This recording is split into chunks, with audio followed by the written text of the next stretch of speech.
Hello, everyone. Now that we've learned about the foundational religion of South Asia, India, we're going to learn about religions that emerged from the Hindu tradition, Jainism and Buddhism. So, this is just an introduction, and we'll review and go further in class together. But first, I'm going to talk about Jainism. So, Jainism is a religion that emerges out of Hinduism because of a Hindu guru, right, or thinker and teacher who comes to different conclusions about the faith as a result of meditation and his enlightenment. So that thinker's name is Mahavira, and he lived around the year 540 BCE. And he gets the title, Tirthankara, which means a ford maker, and I'll explain that in a couple of slides. But essentially, he has an epiphany. And in his epiphany, he leaves the Hindu religion in order to emphasize what he has come to know to be true through his enlightenment and to teach others about his path to spiritual liberation. And what we'll see is that there's a lot of Hindu tradition that is maintained in Jainism, right? Because he didn't reject everything about Hinduism. Just some elements are reshaped in his vision of the world. Specifically, he rejected the concept of caste. He believed that all souls were equal and that if any soul, right, whether they were rich, poor, male, female, whatever stage in the cycle of reincarnation, that if they adhered to the virtues of Jainism, that they could achieve enlightenment and be liberated from the cycle of reincarnation.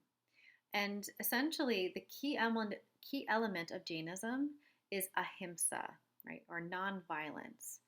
And Jainism emphasizes like a very extreme level of Ahimsa, and I'll go over a couple examples there. And I do want to say that there are modern day Jains. There's a sizable population of Jains, and that's how we refer to people who practice Jainism. And they currently live in India, or they've migrated to other parts of the world. And the majority of Jains don't adhere to a lot of the strict rules. They are what are called lay Jains or householding Jains. So I'll emphasize what the monks did, but know that there is a variety of ways that people adhere to Jainism. This is an image of Mahavira where you can see some of the key symbols of Jainism. And we're going to note there's so many visual similarities as Hinduism, Jainism, and Buddhism, right? Such as the fact that he's seated in a seated meditation stance. And we'll talk about the symbols that are behind Mahavira. We'll talk about them right now. So these are some of the key symbols of Jainism. Some of these symbols have carried over from Hinduism, specifically the swastika, which we know was a symbol that was co-opted by Hitler and the Nazi Party, and they adjusted it and then added very hateful meanings to it. And that's deeply unfortunate because its original meaning has more to do with spiritual purity and the quest to be released from the painful cycle of reincarnation and to enter oneness with the universe. So let's first talk about the kind of general symbols that we're looking at here. So one is the kind of idea of like this enclosure, which is a reminder that our bodies are our containers, but there's so much more to our bodies than just the physicality of it. In fact, that's what the little dot at the very top of this is. That little dot symbolizes the abode of liberated souls. We'll see a similar symbol when we talk about the art of Buddhism, but it's the idea that like liberation lies outside of our bodies, but we have to work with our bodies to attain that liberation. There are 3 dots just below that, and they symbolize the virtue of right faith, right knowledge, and right conduct. And so, as it says here, that means the triple faith for liberation. It's kind of like if you follow these 3 virtues, and I'll explain more as we go, then you shall be liberated. The different lines on the original swastika, not the hateful Nazi swastika, shows 4 destinies of the worldly soul, or the different directions that our soul can go. And again, ultimately, it's about the cycle of reincarnation. And each of the dots that are placed in the lines of the swastika show the different levels of reincarnation, right? To be incarnated into essentially like a form of hell, to be incarnated into animal form, human form, and ultimately to be totally released from that. And the other main symbol is the hand, right? So an open hand, an open and raised hand, is a symbol of protection and a blessing. If you can imagine how people bless people in different faiths, sometimes they put their hand over that person. And also the idea that this hand is open and it's not clenched into a fist, which is a symbol for Ahimsa, or nonviolence, right? So whenever you see this open palm, it's kind of like a I come in peace symbol. In the middle of the palm is a wheel called the Dharma chakra, which is a belief in the idea of that there are these energy centers, if you're familiar with the concept of chakras.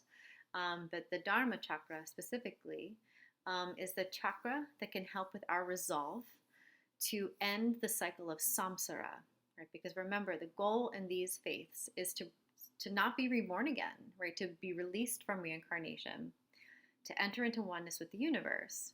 And according to Jains, the most essential way to do that is to be fully nonviolent. So there are many people, these leaders, who have helped to, I shouldn't say leaders, I should say gurus or examples, or Tirthankaras, to use the terminology of Jainism, who Jains follow in order to attain their enlightenment, right, or to break out of samsara. So Lord Bahubali is one example that I want to highlight here. So I'm sure that you've noticed that this person is naked, and nudity is kind of a common symbol amongst some of the gurus or Tirthankaras of Jainism, because many of the leaders or examples of Jainism became monks, right? And I'll use that term because it's a little more widely known. And he is a beloved figure because it's said that he meditated for a year in a standing position. And if you look at the statue, there are these vines growing all up his body. And the story is that while standing in meditation, he stood so still for that whole year that plants grew up his body. And then after that year, he attained his enlightenment and then began to teach. So the role of the Tirthankaras is that they are seen as like savior figures, not because, as we'll compare it to the concept of like Jesus and Judeo-Christian saviors, it's not like their actions save others, but they lead by example and they teach others the concept of Dharma, and what they can do to achieve liberation from samsara. And that's where the term Tirthankara comes from, which means ford maker, which essentially means they are kind of forging paths that are clear that people can follow in order to attain enlightenment or release from samsara. So these are the vows of Jains that, depending on your devotion, which Jains would argue is dependent on your level of reincarnation. Some Jains take these very seriously, and others, they apply them more reasonably to our material lives. So the first of these vows is Ahimsa, or nonviolence, or another way to understand it is non-injury. And so Mahavira taught in his speeches that everything has dignity and sanctity and needs to be respected. And that the concept of ahimsa isn't just about not like literally killing a being, a living being, or like harming them by like punching them or whatever, but it applies to everything we do. That ahimsa, or nonviolence, obviously applies to action, but it also applies to speech, right? That what we say should also be nonviolent. and also our thoughts, which is like really difficult. I know sometimes I think people think like, okay, like my thoughts, I can think whatever I want to think. I just can't act on all of my thoughts. But according to Jainism, even your thoughts should be nonviolent. The second vow is satya, or truthfulness. And this idea is that you should seek truth and you should try to view everything through the lens of truthfulness and always seek to understand the truest nature of all things. That applies to oneself as well. You have to really get to know yourself, be honest with yourself, and then apply that to others. Asteya, or non-stealing, is another important vow. So it seems pretty obvious, and a lot of religions believe you shouldn't steal. But this is huge. Don't take anything that has not been given. Brahmacharya is chastity. So this is an example of a vow that, not all Jains adhere to in the same way. So for monks and people who are like more on the, I guess, extreme end of Jainism, is they completely abstain from sex and all sensual pleasures. This also applies to things like that they're not gluttonous, right? They don't overdo eating and stuff like that. So for people who are not monks, meaning that they, live within the world, that they might get married and continue to have jobs and stuff like that, they may continue to engage in sexual activity, but it's important that you are very faithful, right? And that you are very kind of loving and careful within your sexual activity. Aparigraha is the last of the 5 vows, which is non-attachment. And so for mendicants, which is just another way to talk about these monks who are roving around, they don't own anything, right? Like we just saw on the previous slide, they don't even wear clothing. So the more extreme adherents to Jainism give up all their worldly possessions. They become what are called ascetics, and I'll have that spelling up soon, and just live on the charity of other people. But for lay people, or for kind of everyday Jains, this is more about not being too possessive, right? Not having too much, right? Recognizing that it makes sense that if you have a family, you should have a home, right? But to not become too attached to worldly goods and possessions. So asceticism is the word I was talking about, and ascetics, or people who practice asceticism, are people who give up everything and completely devote themselves to religion, and try to not have too many material goods and take too much value in the material world. So what you see in a lot of ascetic Jains are a couple key features. So sometimes they're fully naked, and nowadays less so, but definitely back in like 500, 400, 300 BCE, there were definitely a lot of roving naked ascetic monks all around India and other places too. But nowadays, instead, you might see ascetics wearing very simple clothing, right? Like as simple as you can see here would be called like a dhoti, or kind of a white cloth. You'll also see ascetics wearing masks on their faces and carrying these sticks or brooms because, and I'll go to the next slide, because what they would often do with these sticks and these brooms is when they'd walk in front of themselves, they would like sweep or clear the path in front of them, because they are so committed to the concept of ahimsa that they wouldn't want to step on any bugs or anything like that.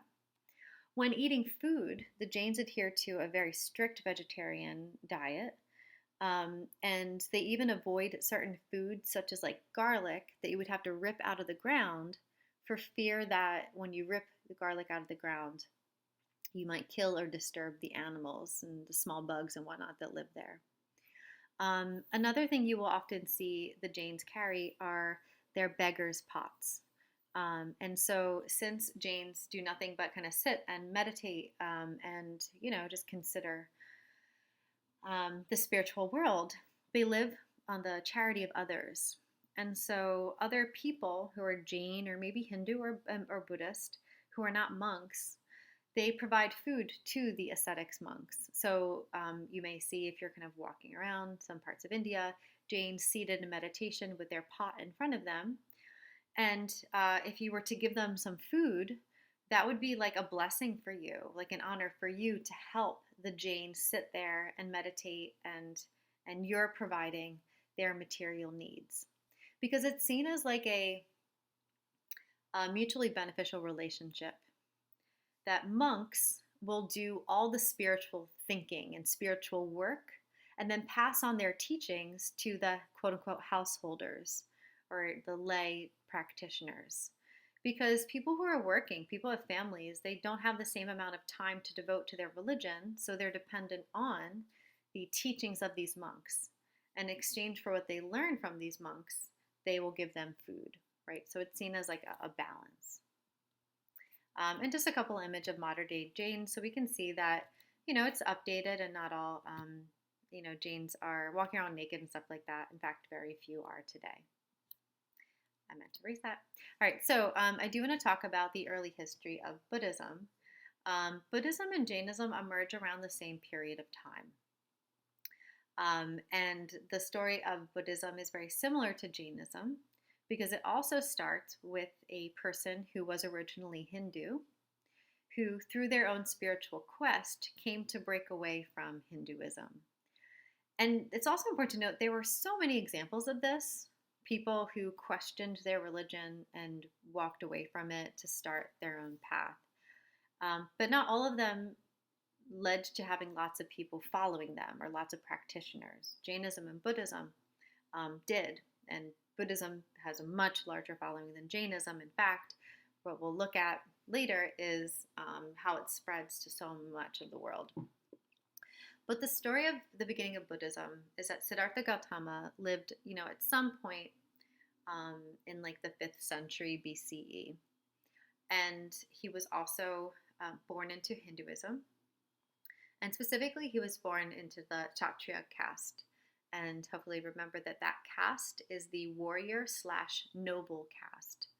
And so there are many different versions. There's some mystery in terms of like the life of the Buddha. But what we know is that Siddhartha Gautama, which is what the Buddha's original name was, most likely lived a very sheltered life as a very rich prince. And so the story is that he lived kind of like walled up in this like beautiful palace for a long period of time because his father was trying to protect him from anybody who might want to harm him and try to lay claim to the local throne. And so finally, Siddhartha Gautama gets to leave the palace walls, and he's totally shocked by everything that he sees. And so the way the story is told is that the Buddha, or Siddhartha Gautama, before he becomes the Buddha, has 4 sights where he sees 4 things that completely change his worldview.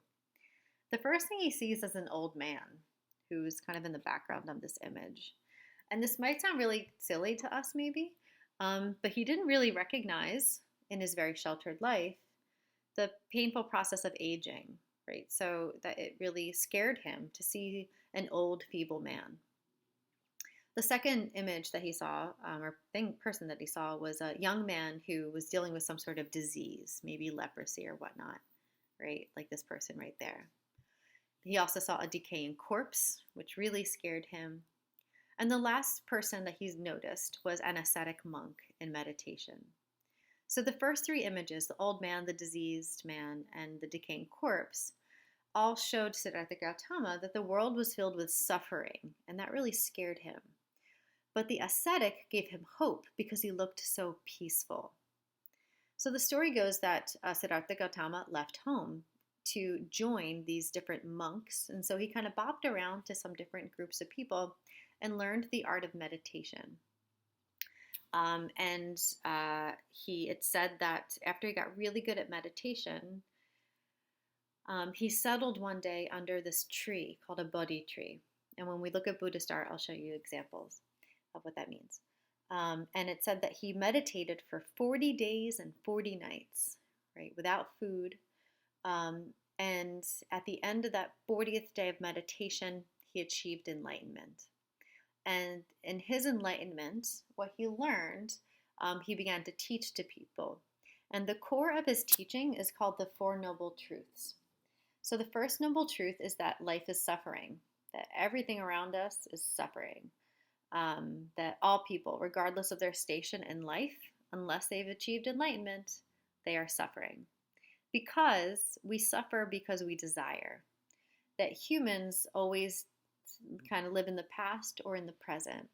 And when we do that, if we are living in the past, we're nostalgic, right? Maybe we want something from the past that is now gone, and that causes suffering.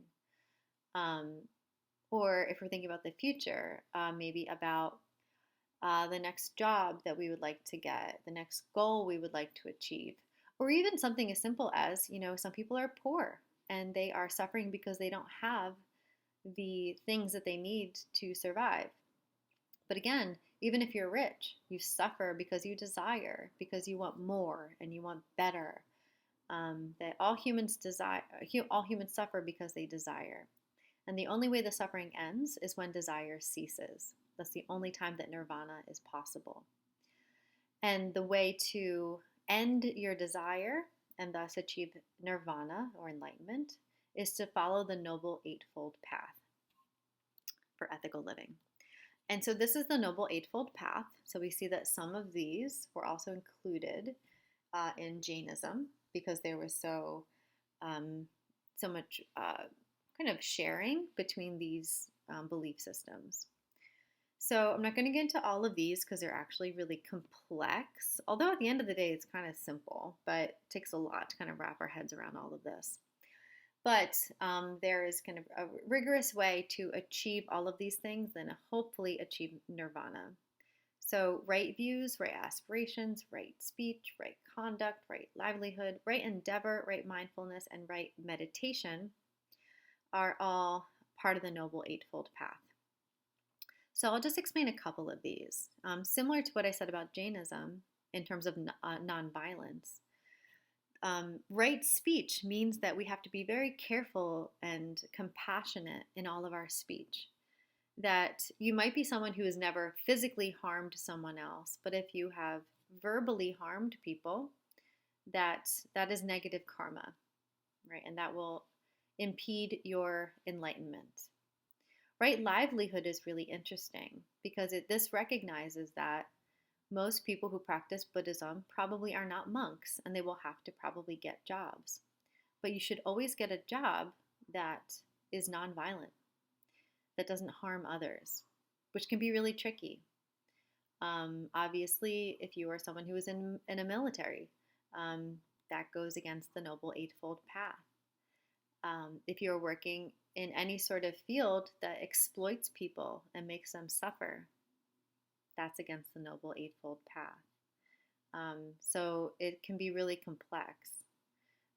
Meditation is a tool used to try to have your mind connect to your eternal self and then hopefully be able to do all these other parts of the Noble Eightfold Path. So if you learn to meditate, maybe you will, when you're talking to people, you'll be in a calmer state of mind so that you will not say something harmful. So right meditation can help you achieve right speech. But the idea is that these are really hard things to live by, and that you might need to be reincarnated many times to have the karmic strength to be able to live by these all very virtuously. So I'm going to pause here and then we're going to do more together in class. So that'll end our introduction to these faiths.